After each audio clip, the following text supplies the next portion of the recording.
Hello student, आज का हमारा टॉपिक है उपसौर, अपसौर, उपभू और अपभू। इन चारों में क्या अंतर है। तो छोटा सा वीडियो रहेगा और आप बड़े ध्यान से इसको नोट कर लीजिए और समझ लीजिए। ये ज्योग्राफी का टॉपिक है, ध्यान से समझिए। उपसौर, यहाँ सौर शब्द जुड़ा हुआ, सौर का अर्थ यहाँ सूर्य से है, और यहाँ भू शब्द जुड़ा है। भू का अर्थ यहाँ वैसे पृथ्वी से नहीं है, यहाँ चंद्रमा से है। तो उपसौर, सौर शब्द जब आ गया तो आप ध्यान रखना ये सूर्य वाली कंडीशन है। अपसौर भी ये सूर्य वाली कंडीशन है। उपभू आ गया तो ये चंद्रमा वाली कंडीशन है। अपभू आ गया तो ये भी चंद्रमा वाली कंडीशन है। उप शब्द जहाँ पर भी आया है वहाँ पर हम कहेंगे पैरी, पैरी। और सूर्य को कहते हैं हिलियन, HELION। तो उपसौर को पैरी हिलियन, अपसौर को अप हिलियन, अप हिलियन। क्योंकि ग्रीक भाषा में सूर्य को हिलियन कहा जाता है। जैसे हेलियोपैथी, हेलियोपैथी क्या है? सूर्य की किरणों के द्वारा की गई चिकित्सा हेलियोपैथी कहलाती है। तो हेलियो किसका नाम है? सूर्य का नाम है। यहाँ पर आएगा पेरिजी, पेरिजी। और यह आ जाएगा अपोजी या अपोजी, पेरिजी या अपजी या अपोजी कह सकते हैं। तो सबसे पहले समझते हैं उपसौर क्या होता है। आप सभी लोग जानते हैं कि सूर्य पृथ्वी के केंद्र में, सूर्य पृथ्वी के केंद्र में, और पृथ्वी इस सूर्य के चारों ओर दीर्घ वृत्ताकार मार्ग में चक्कर लगा रही है। दीर्घ वृत्ताकार मार्ग में पृथ्वी सूर्य के चारों ओर चक्कर लगा रही है। तो माना कि यहाँ हमारी पृथ्वी हुई और यहाँ पृथ्वी हुई, तो हम ये देख रहे हैं कि पृथ्वी और सूर्य के बीच, पृथ्वी जब सूर्य के चारों ओर चक्कर लगा रही है तो एक स्थिति ऐसी आएगी जब पृथ्वी सूर्य के सर्वाधिक नज़दीक होगी, और एक पोजीशन ऐसी होगी जब पृथ्वी सूर्य के सबसे अधिक दूरी पर हो।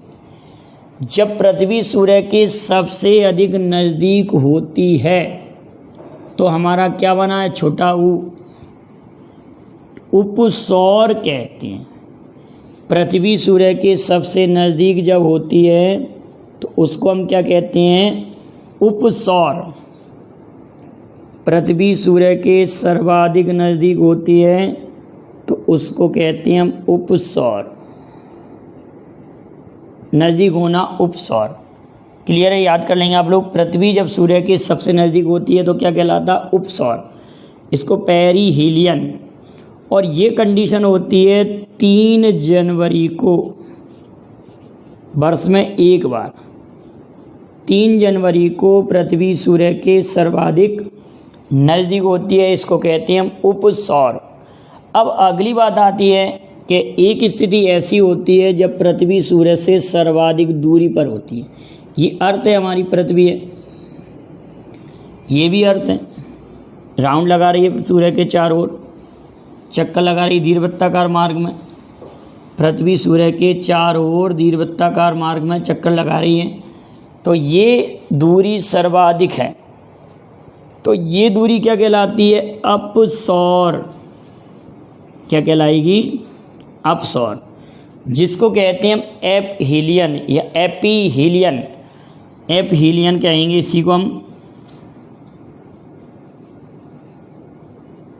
और इसको क्या कहते हैं हम? Perihelion, perihelion. आप लिख पाएंगे, इसको नोट कर लेंगे। अपसौर क्या है? जब पृथ्वी सूर्य के सर्वाधिक नज़दीक होती है उसको हम उपसौर कहते हैं। जब पृथ्वी सूर्य से सर्वाधिक दूरी पर होती है उसको हम अपसौर कहते हैं। ये पोजीशन होती है 4 जुलाई को। कब होती है? 4 जुलाई को। दिख भी रहा है, आ बड़ा है तो ये अपसौर हो रहा है, दूरी है। ऊ छोटा होता है, ये उपसौर है। ऊ मतलब ये 3 लग रहा है, जनवरी पास में है तो 3 जनवरी। तो आपको 2 बातें बिल्कुल क्लियर हो गई होंगी, उपसौर अपसौर। अब बात करते हैं उपभू और अपभू की। उपभू में क्या पोजीशन होती है कि आप सभी लोग जानते हैं कि पृथ्वी के चारों ओर पृथ्वी का प्राकृतिक उपग्रह, पृथ्वी का प्राकृतिक उपग्रह, पृथ्वी का प्राकृतिक उपग्रह चंद्रमा इसके चारों ओर चक्कर लगाता है। पृथ्वी का प्राकृतिक उपग्रह क्या है? चंद्रमा, इसके चारों ओर चक्कर लगाता है। और पृथ्वी का कृत्रिम उपग्रह क्या है? सबसे पहले छोड़ा गया कृत्रिम उपग्रह कौन सा? स्पुतनिक, वो भी पृथ्वी के चारों ओर चक्कर लगाता है। लेकिन बात होगी यहाँ पर स्पुतनिक की नहीं, आर्यभट्ट की नहीं, चंद्रमा की बात होगी। जब पृथ्वी के चारों ओर चंद्रमा चक्कर लगा रहा है, ये अर्थ है और ये मून है, ये मून है, इसके चारों ओर चंद्रमा चक्कर लगा रहा है। क्लियर? पृथ्वी के चारों ओर चंद्रमा जब चक्कर लगा रहा है तो एक पोजीशन ऐसी आती है कि जब चंद्रमा पृथ्वी के नज़दीक होगा, और एक पोजीशन ऐसी आएगी कि चंद्रमा बहुत दूरी पर होगा, मतलब कोई पास वाली पोजीशन होगी चंद्रमा की, और एक पोजीशन ऐसी होगी कि चंद्रमा सर्वाधिक दूरी पर होगा पृथ्वी से। क्लियर है ना? सर्वाधिक दूरी पर होगा। तो जो सर्वाधिक दूरी है चंद्रमा की, उसको हम कहेंगे अपभू, अपोजी। क्या कहेंगे? अपभू। जो सर्वाधिक दूरी होगी चंद्रमा की, उसको अपोजी, अपजी कहते हैं। और जो न्यूनतम दूरी होती है उसको हम उपभू कहते हैं। इसको क्या कहते हैं हम? पेरिजी।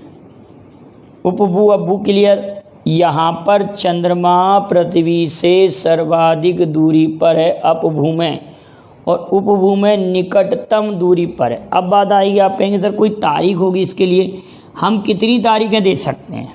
हर वर्ष कोई ना कोई नई तारीख हो जाएगी, हर महीने में ऐसा 2 बार हो सकता है। तो ऐसी हम कितनी तारीखें पेश करेंगे आपके सामने?